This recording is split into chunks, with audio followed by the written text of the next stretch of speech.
Assalamualaikum warahmatullahi wabarakatuh.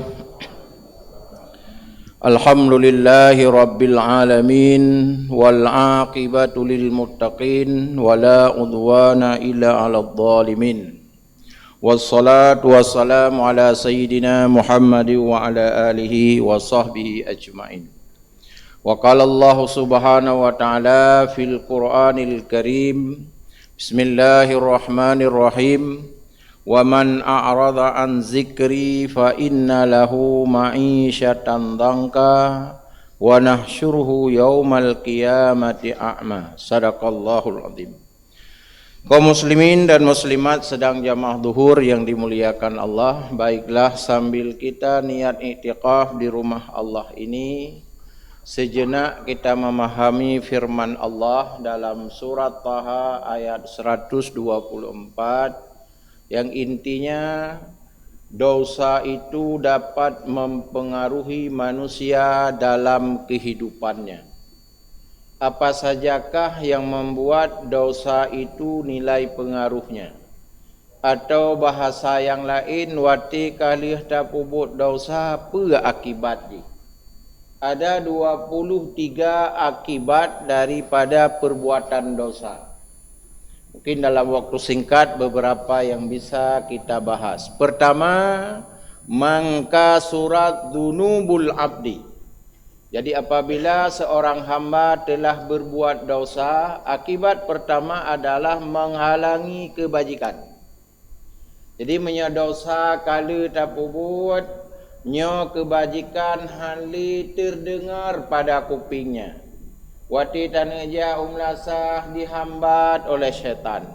Tana pegat kebajikan dihambat dengan bisikan syaitan. Juga demikian seorang pejabat, kenapa tidak lagi mendengar kebenaran? Mungkin besar kemungkinan menurut Nabi karena dosa telah banyak dia lakukan. Di antaranya mungkin banyak makan makanan yang haram, banyak berbuat dosa, sehingga kebajikan-kebajikan tidak lagi terrespon pada jiwanya. Hek di demo li urang demo, hek ipegah li urang yang pegah. Han berubah ke arah kebajikan.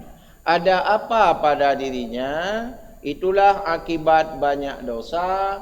Banyak makanan yang tidak halal dia makan, akibatnya kebajikan tidak tersentuh pada jiwanya. Menyamanan ketika katanya haid tak ibadat, jangan salahkan siapa-siapa dulu. Bertanyalah kepada diri kita, apa yang telah kita lakukan? Betapa banyak hukum Allah yang telah kita langgar. Betapa banyak dosa yang telah kita berbuat, sehingga kita malas beribadah. Malas berfikir kepada kebajikan. Inilah pengaruh yang pertama, malas dalam ibadah. Kedua, dosa itu dapat mempengaruhi kepada kegelisahan hidup.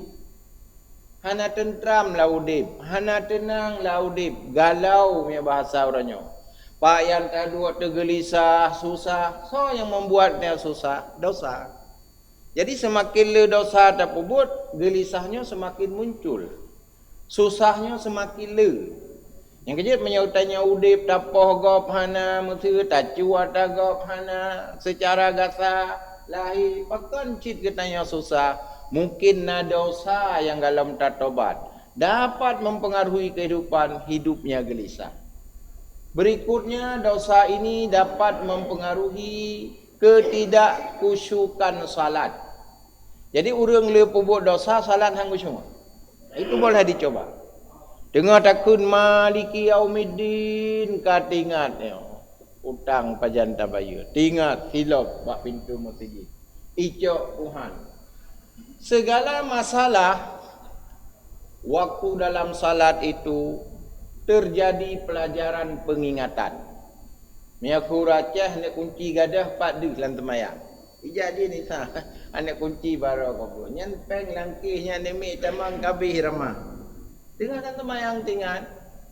Nyan baje pak kapuduk menali ke pintu nya tamang urinang kabih pengnya. Nyan penggok nyan pergi. Kisah saja. Sah dalam bahasa agama. Siapa yang mempengaruhi ini? Syaitan itu bermula dari dosa-dosa. Jadi dosa itu terkumpul sehingga syaitan mudah mendekati manusia. Pengaruh yang paling besar adalah orang-orang yang berbuat dosa, dia tidak lagi terarah dalam hidupnya. Jadi galau, susah, gelisah. Hoya ija hana tentram, tapi payang hidup hana pah. Apalagi yang mempengaruhi dosa manusia gara-gara dosa, pikiran hati tidak sehat. Bro akai punya surah cek. Bahkan urung bro akai karena dosa. Kueh tegok. Nyen karena dosa kita nyoleh. Disitulah ulama memberikan tabayatubu taubatan, butuh pembersihan agar noda-noda ini yang ada pada manusia tidak mempengaruhi kehidupannya. Solusinya harus taubat. Sama kayak orang penyakit, sakit tapi sakit pakan penyakit nabat tubuh. Puas solusi yang perlu operasi harus dioperasi, yang perlu bedah harus dibedah, yang cukup dengan obat hiurolhega selesai dengan obat. Sehingga penyakit pada tubuhnya akan hilang. Inilah tugas manusia. Dosa solusinya taubat. Jika kita tidak bertobat, mempengaruhi kehidupan itu cukup tinggi, maka sadarilah diri kita kenapa hidup gelisah. Salah satu jawaban agama adalah karena dosa. Yang paling parah lagi, dosa ini adalah membuat manusia ini tidak akan stabil dalam hidupnya. Han stabil dalam hidupnya. Galau. Sehingga membuat rezeki jauh. Makanya kata Nabi, dosa itu dapat menjauhkan rezeki. Maka taubat itu, astaghfirullah itu, ya jelibur rizka. Siapa yang mengundang kita rezekinya mudah? Karena taubat dan ibadah.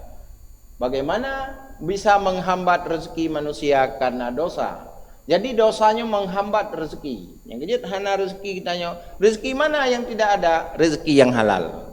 Jadi menyamanan pekan kitanya ji'uh ta rezeki. Uro malam tak kerja sabi ji'uh ngang kitanya. Nyan karena dosa. Tangi yang mesti rezeki urang melao cukup leu ya. Tapi di urang melao ti uro so kita nak. Ana aruh hungkeut kita mana, aruh hungkeut kita mana. Nyan so hakikat di so tak tenang. Laut supo Allah pegat tahu tak dengar. Sehingga rezeki itu hana barakah. Sehingga hidupnya tidak pernah tentram, tidak pernah nyaman. Inilah kaum muslimin dan muslimat sedang jamaah zuhur. Mari kita pahami bahwa dosa itu akan mempengaruhi berbagai aspek kehidupan. Amin ya Allah ya Rabbal Alamin. Assalamualaikum warahmatullahi wabarakatuh.